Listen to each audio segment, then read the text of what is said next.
ashimwe. Ndabasuhuje mu izina rya Yesu Kristo bene data, mwese abo tubana mu mwanya wa nibature buri gitondo, wowe uri hano mu gihugu cyacu cy'u Rwanda, abari ku migabane itandukanye y'isi, bakristo bitorere Elayono Mountain Church mu Rwanda, ndabasuhuje mu izina rya Yesu Kristo muri iki gitondo. Tubyutse dushima Imana yacu izinze ijoro ikazingura amanywa, irabyongeye iduhaye umugisha, turahumetse biremeye. Imana nishimwe, ihereza Imana icyubahiro. Nyemerera ufate umwanya muto cyane uhereze Imana icyubahiro. Banza Imana mu byawe hose no mu bawe, banza Imana muri uyu munsi, banza Imana aho ugiye, banza Imana aho utagera mu mitima y'abana b'abantu, abakugambiriraho neza n'abakugambiriraho nabi, aho hose uhabanza Imana ihakubera ibikuberemo. Imana ihabwa icyubahiro. Iki gitondo ni igitondo kidasanzwe, ni igitondo cy'umugisha kitigeze kibaho ndetse nta nubwo kizagaruka. Imana ishimwe, Imana ihabwa icyubahiro. Tubyutse dushima Imana yacu, Imana itabura uko ibigenza, Imana inyuranye iminsi n'ibihe. Muri kumwe na Bishop Leonira, umushumba w'itorero Elayono Mountain Church mu Rwanda. Imana ishimwe, Imana ishimwe. Iki gitondo turacyari muri teme yacu yitwa gukomeza icyo ufite, gukomeza icyo dufite, gukomeza imirimo myiza, gukomeza guhamya Imana, gukomeza kugendera mu nzira nziza, gukomeza gusenga, gukomeza gukora imirimo ikwiriye abihamye, gukomeza kwera imbuto nziza, gukomeza icyo dufite. Ahubwo si icyo ufite ni igiki? Buri gitondo ndakubaza ngo icyo ufite ni igiki? Icyo ufite ni igiki? Icyo ufite mu kiganza cyawe, icyo wishingikirijeho, icyo wumva rwose utarekura ni igiki? Icyo utarekura ni kimwe, ni ugukomeza inzira yo kwicisha bugufi no gukunda Imana yawe, no gukorera Imana yawe, no kugendana n'Imana yawe, no kugenda ugorera inzira z'igisiyoni yewe. Icyo nicyo nkwifuriza. Imana nishimwe. Izina rya Yesu niryo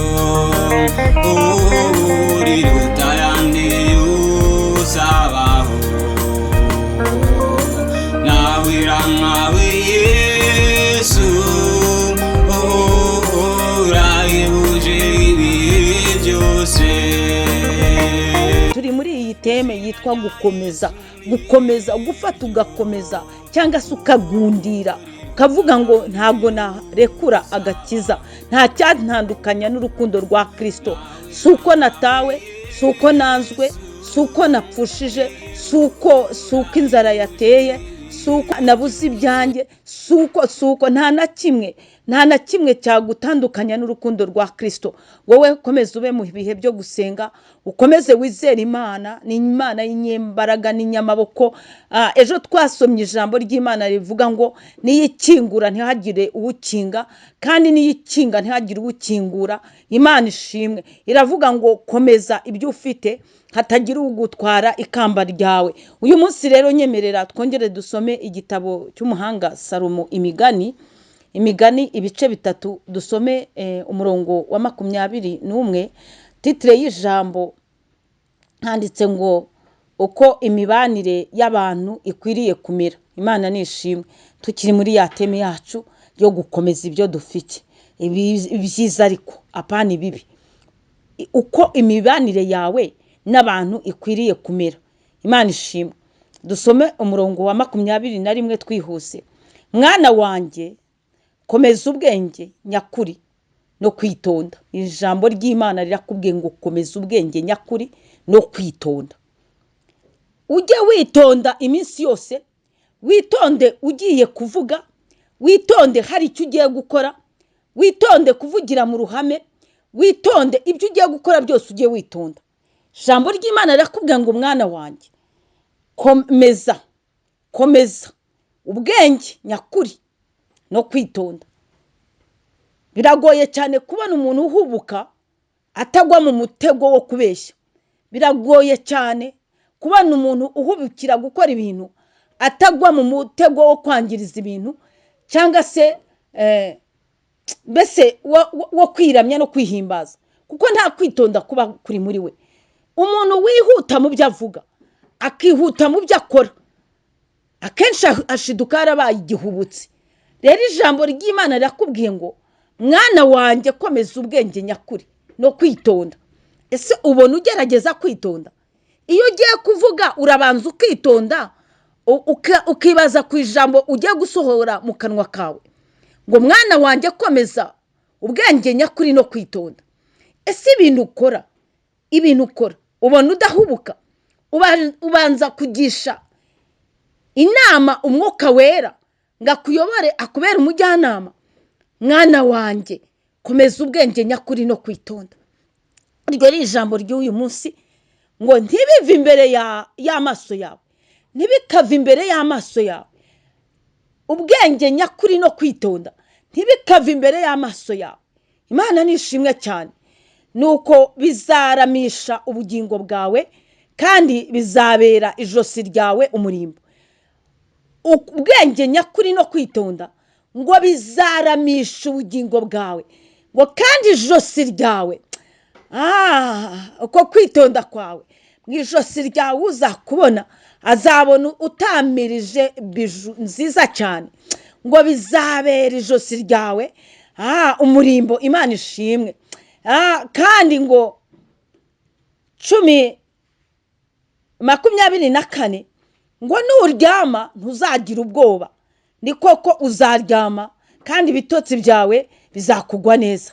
Imana ishimwe cyane kuko ufite ubwenge nyakuri kandi ukaba witonda, ngo nuryama ntuzagira ubwoba. Ntabwo uzagira ubwoba bw'ibyo wiriwe ukora, ntabwo uzagira ubwoba bw'amagambo wiriwe uhondagura uvuga. Hari abantu biyahuza amagambo, ugasanga ari kuvuga amagambo, nyamara amagambo avuga yaba yihereranye, nawe akavuga ati ibintu mvuze bizankoraho. Imana itugirire neza. Niyo mpamvu ijambo ryakubwiye ngo mwana wanjye ukomeze ubwenge nyakuri no kwitonda, ngo ntibikave imbere y'amaso yawe, ngo kuko nuryama nijoro, ngo ntuzagira ubwoba bw'ibyo wiriwe ukora, ntuzagira ubwoba bw'amanyanga, kuko uzaba wowe ufite ubwenge nyakuri, ukoresha ukuri, ibyo wakoze byose birimo ukuri, ibyo wavuze birimo ukuri. Ngo icyo gihe nuryama ntuzagira ubwoba. Imana ishimwe. Burya hari abantu barara bahagaritse umutima mu bicuku bya nijoro, bakabura amahoro kubera ibyo biriwe bavuga, kubera ibyo biriwe bakora. Imana idusanga itugirire neza. Ijambo ry'Imana rirakubwiye rero ngo mwana wanjye ukomeze ubwenge kandi no kwitonda. Icyo ni ijambo ry'Imana rikubwiye muri iki gitondo. Turi muri teme yacu yo gukomeza ibyo dufite, ukomeze ubwenge nyakuri no kwitonda. Icyo ni cyo ijambo ry'Imana riguhuguyeho. Ugenda n'ubwenge nyakuri mu byo uri bukora uyu munsi, kandi ugende witonze rwose. Ariko uhubagurika kubera iki? Kubera iki uhubagurika mu byo uvuga? Kuki uhubagurika mu byo ukora? Jya witonda, utuze mbere yo kuvuga ijambo iryo ari ryo ryose. Ujye ubanza utuze, utekereze ibyo ugiye gukora. Jya ubanza utuze utekereze. Uzi ko ushobora guhubuka ukagira nabi umukene, kandi uriya mukene ejo he hazaza utahazi.